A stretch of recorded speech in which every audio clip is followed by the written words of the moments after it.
Good evening, good morning, good afternoon, depending on when you're watching this. Just want to read through a quick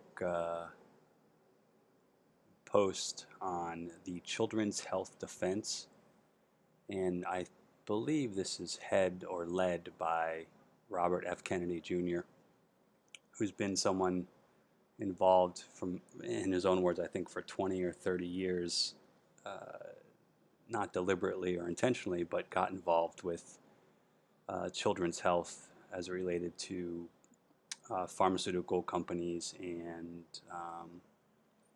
basically injecting drugs into kids.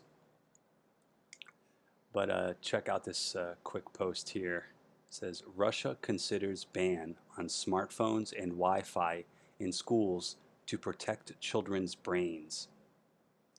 So by Robert F. Kennedy Jr., Chairman, there we go, Chairman, Children's Health Defense. And I'll read this small blurb here. On July 17th, Russia's health ministry announced it may soon ban all use of Wi-Fi and cell phones in elementary schools. Russia already limits emissions of non-ionizing radiation to 1,000 times less than we allow in the USA.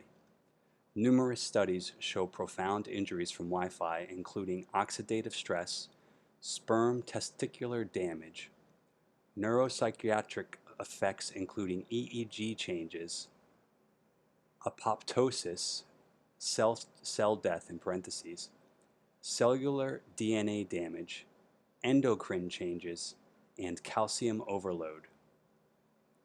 Leading scientists and medical associations have called to ban the use of Wi-Fi in schools by switching to wired networks. In 2013, Israel banned Wi-Fi in kindergartens and limited its use in elementary schools. Israeli schools allow Wi-Fi for 3 hours per week in the first grade and second grades and 6 hours per week for third graders. That's still too much in my opinion. In 2017, Cyprus banned Wi-Fi in kindergarten and elementary schools. Russia has published safety recommendations encouraging children to use wired connection rather than Wi-Fi during the lockdown, the COVID lockdown. Children's Health Defense has published a step-by-step guide on how to hardwire wireless devices for safe remote learning. The chairman of the Russian National Committee on Non-Ionizing Radiation Protection, Professor Oleg Grigorev, has criticized corruption in the international regulatory agencies. FCC's health guidelines rely on the obsolete, laughable assumption that the non-ionizing radiation wireless technologies are harmful only if they cause thermal change in tissue. That assumption is proven false in thousands of studies, even before cell phones were commercialized in the 1980s.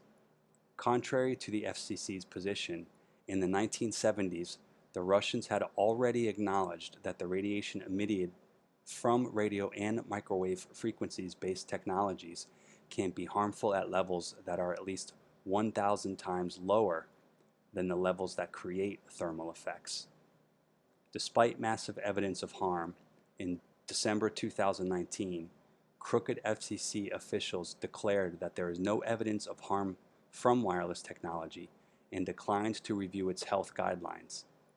In February 2020, Children's Health Defense sued the FCC to reverse this decision. We will file the main brief in our case on July 29, 2020.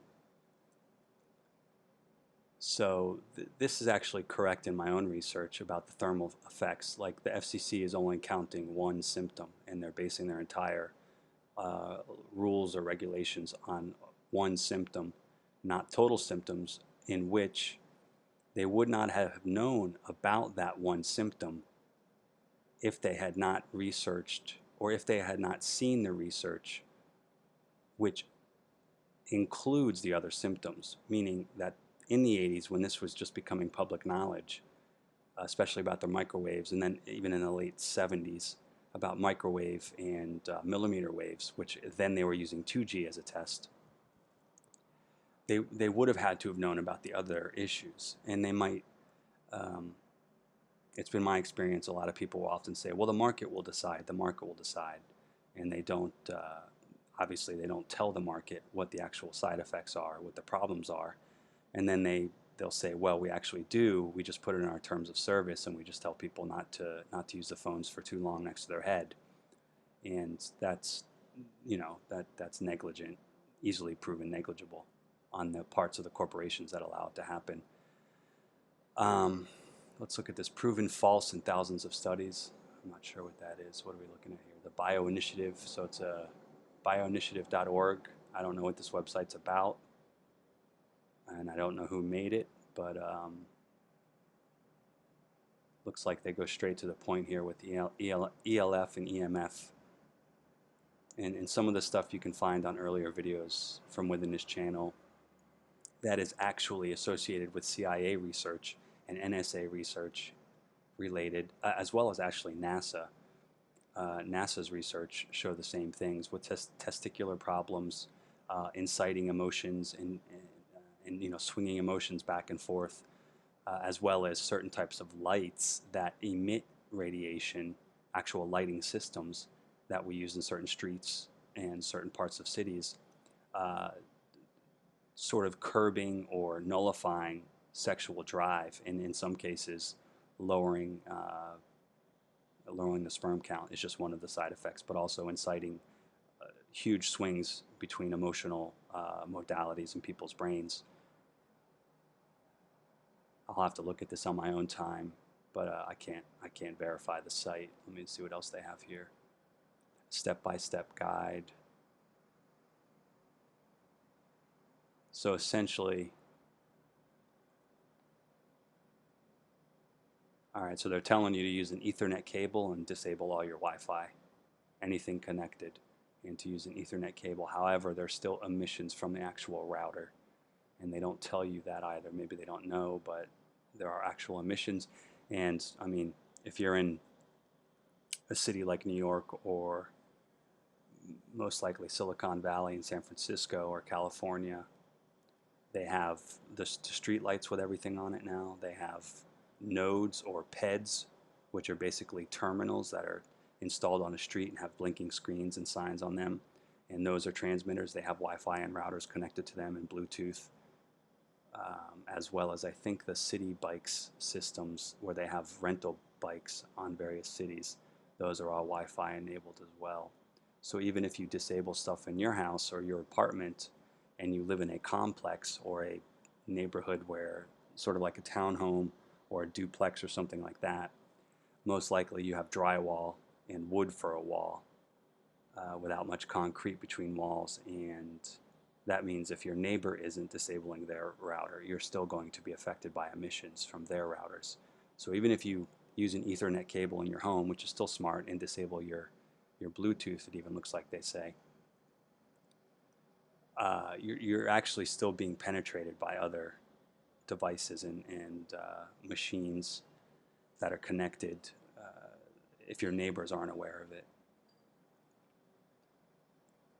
So this is pretty standard stuff here. They fiber optics, this is actually, so lightning to Ethernet.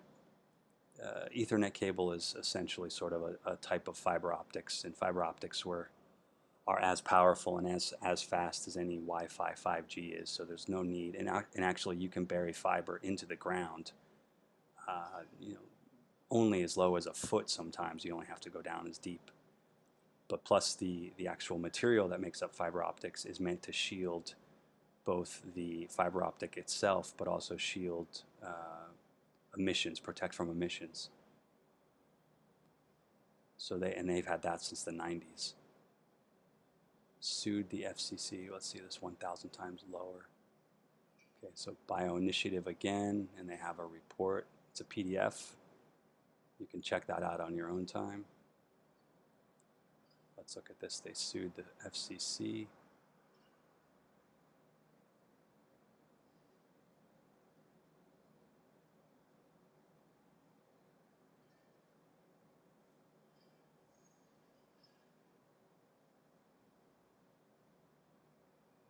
So at most they'll have to at least, well, at most at least, they'll have to review their guidelines.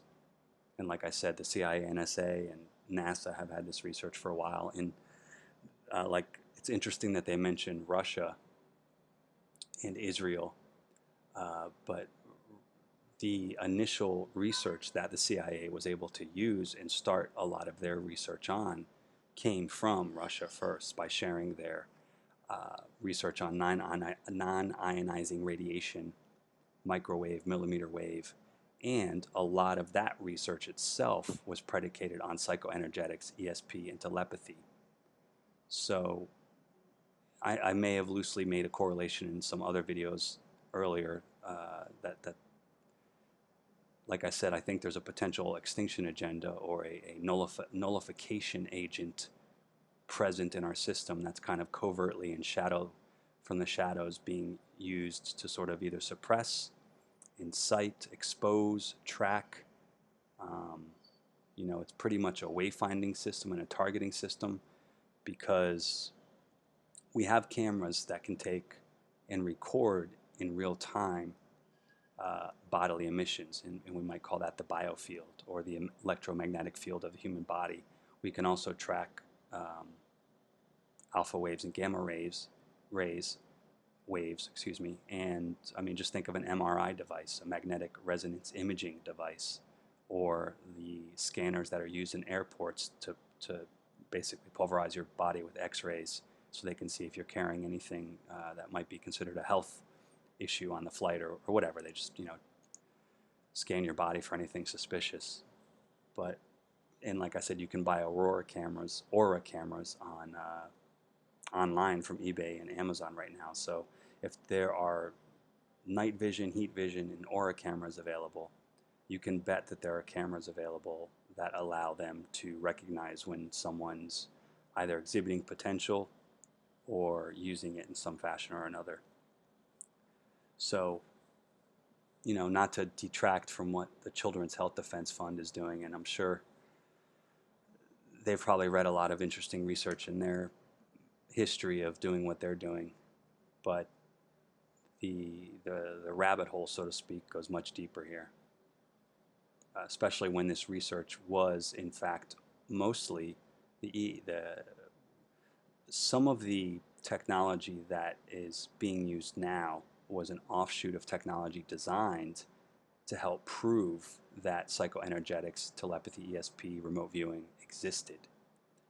And I've noted before in other videos that the NSA went under a tasking requirement to suppress, neutralize, and corrupt the process in the individual or on a large scale. So you could say, well, radio towers and all that stuff are just kind of ways of tracking it, and that's possible too.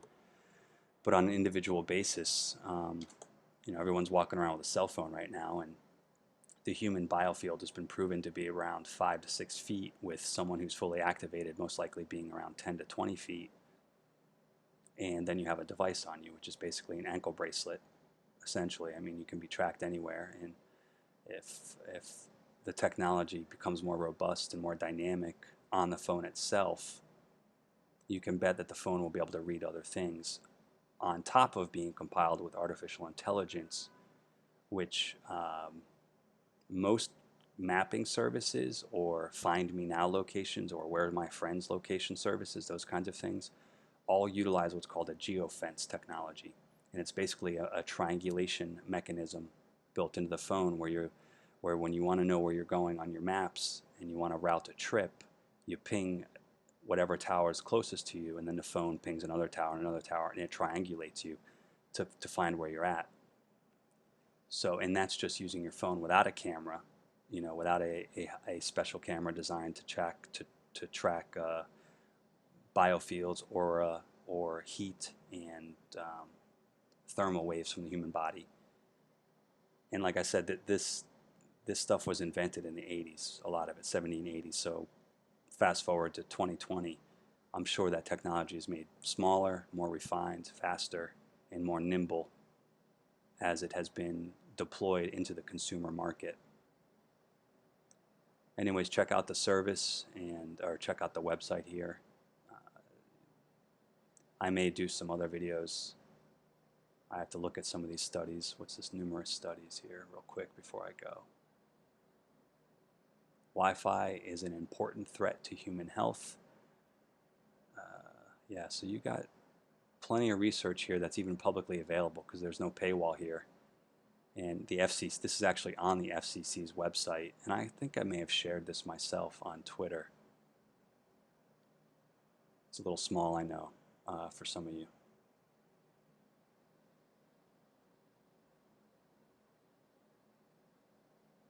Keywords: electromagnetic field, brain impact, testes sperm count and quality, impact of pulsation and polarization, activation of voltage gated calcium channels, Wi-Fi. Makes me think of the pineal gland and the calcification of the pineal gland. All right, well, check this video out. Share it with people you think should see it or would be receptive to it, and maybe sign up for this. I may reach out to this actual nonprofit myself. All right, everyone, have a good night, good morning, or good day.